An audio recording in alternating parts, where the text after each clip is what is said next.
예, 안녕하십니까. 프라임에듀입니다. 오늘 대입제도 공정성 강화 방안에 대해서 교육부에서 발표를 했죠. 그거에 대해서 간단하게 해석을 해드리고 느낀 점에 대해서 말씀드리도록 하겠습니다. 역시 유튜브 제목이기 때문에 제가 제목을 좀 자극적으로 뽑아봤습니다. 눈 가리고 아웅. 이게 왜 그러냐면요. 이제 교육부에서 내놨습니다. 대입제도 공정성 강화 방안에서 대책을 내놨는데 보면은 이제 가장 주된 게 그겁니다. 논술을 폐지했습니다. 논술 폐지를 권고하고 수능을 유도한다.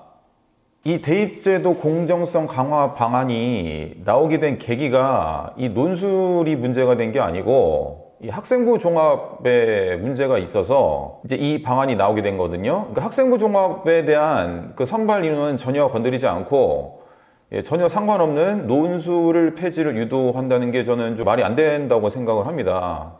원래 논술을 하는 학생들은 수능 공부를 같이 해요. 논술을 하는데 수능 공부를 같이 안 한다. 이런 학생이 있나요?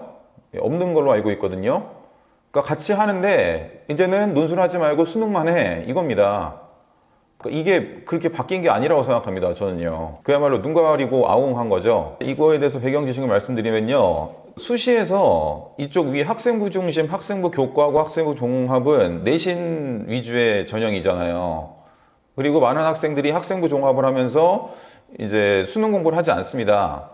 근데 논술이나 적성하는 학생들은 수능 공부를 같이 합니다. 원래 같이 했습니다. 근데 이제 이걸 없애고 이걸 늘린다는 얘기입니다. 이 수능을 늘린다는 얘기입니다. 근데 같은 얘기죠. 학생부 종합에 대해서 또 많은 개편이 있었습니다. 특히 생기부에 대해서 점점 축소로 돼가는 방향으로 이렇게 말씀을 하시더라고요. 그러니까 동아리도 자율 동아리를 못 적게 돼 있습니다. 지금 중2서부터 자율 동아리를 못 적게 돼 있대요. 그러면은 야, 너 이제 정규 동아리만 적어. 근데 이제 이게 현실이 뭐냐면요. 이제 고1들이 딱 학교 들어가가지고 정규 동아리를 이제 들어가는데 이게 지원자 수가 많아요. 그렇기 때문에 면접을 보든지 혹은 좀 심한 학교는 가위바위보를 해서 정규 동아리에 들어가게 됩니다.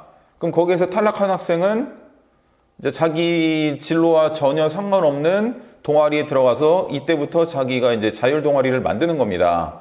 근데 이제 이거를 못 만들게 돼 있으면은 이 탈락한 학생들은 상당히 좋지 않을 것이라고 생각하고 자기가 원하는 정규 동아리에 들어가기 위한 그 경쟁이 굉장히 치열할 것으로 생각되고 학교 측에서는 다양한 동아리를 더 만들어 주셔야 된다고 생각을 합니다. 그래야지 학생들이 이런 동아리에 못 들어가서 자신의 진로에 대해서 피해를 받고 학생부 종합을 준비 못하는 사태가 없어야 된다고 생각을 합니다. 그리고 봉사활동도 자기가 개인적으로 한 거는 안 됩니다. 그러니까 이게 지금 같은 흐름인데 동아리도 그렇고 봉사활동도 그렇고 네가 혼자 알아서 한 건 이제 안 돼. 학교 허락만 맡아야 돼. 이겁니다. 선생님이 지도한 봉사활동만 대입이 반영 안 됩니다.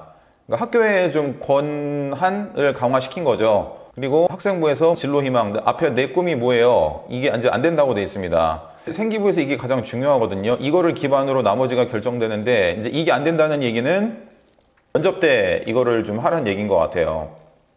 교내 수상한 거 못 적고 독서 읽은 것도 안 됩니다. 이거는 굉장히 잘 했다고 생각합니다. 독서를 학생들이 제대로 안 합니다. 그러니까 일단은 그 독서 목록을 제목만 적고 전혀 읽지도 않고 낸 다음에 이제 나중에 급하게 읽는데 제대로 읽는 것도 아니죠. 인터넷 대충 조사해서 내용만 뽑아서 면접 대비를 하거든요. 그래서 이 독서를 저도 폐지하는 게 낫다고 생각했는데 독서를 못 적어내게 했고요. 그 다음에 자소서 안 됩니다. 제가 자소서를 첨삭을 해주고 있지만은 진짜로 이제 이거 자소서 안 되는 것으로 많은 선생님의 일거리가 줄어들 것이라고 생각이 됩니다. 그 다음에 교사 추천서, 이것도 선생님께서 할 일이 굉장히 많으신 거죠.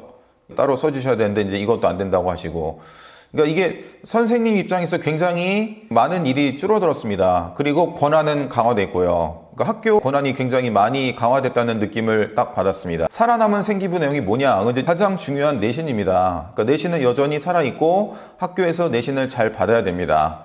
그리고 세특 역시 선생님이 써주는, 선생님이 권한이 들어가는 세특 역시 살아있습니다. 그러니까 학교에서 공부 열심히 하고 선생님 말 잘 들어, 이겁니다. 동아리는 정규 동아리, 학교에서 정해준 동아리만 해. 이겁니다. 네가 혼자 한 봉사는 안 되고 학교에서 지도해준다든지 학교에 허락을 받고 한 봉사만 돼. 학교에서 주최하는 진로활동이라든지 자율활동, 그 다음에 마지막으로 선생님께서 인성을 써주시는 행동 특성 및 종합 의견, 요것만 지금 살아남게 됐습니다. 근데 보통 행동 특성 및 종합 의견은 이제 그렇게 인성 쪽을 물어보는 거라서 대입이 별로 중요하지 않았는데 다른 게 다 떨어져 나왔기 때문에 이거는 좀 많이 중요해질 것 같습니다.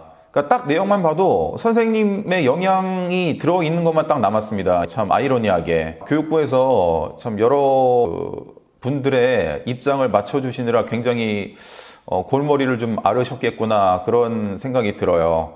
예.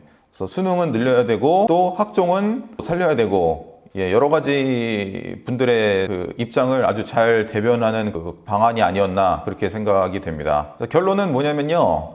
수능을 늘렸다고 하는데 저는 과연 글쎄입니다. 어차피 논술 하는 학생들 수능 공부하거든요. 학종 간소화로 학생들하고 선생님의 부담이 축소됐습니다. 이거는 정말 맞다고 생각합니다. 그러니까 학생들이 이제 쓸데없는 거 하지 않고 공부에만 좀 집중을 하는 게 저는 괜찮다고 생각을 합니다. 선생님들의 권한은 여전히 존중을 했다. 그렇게 결론을 내리고 싶습니다. 이상 정보가 도움이 됐다면 구독과 좋아요 부탁드리겠습니다. 이상 프라임에듀였습니다.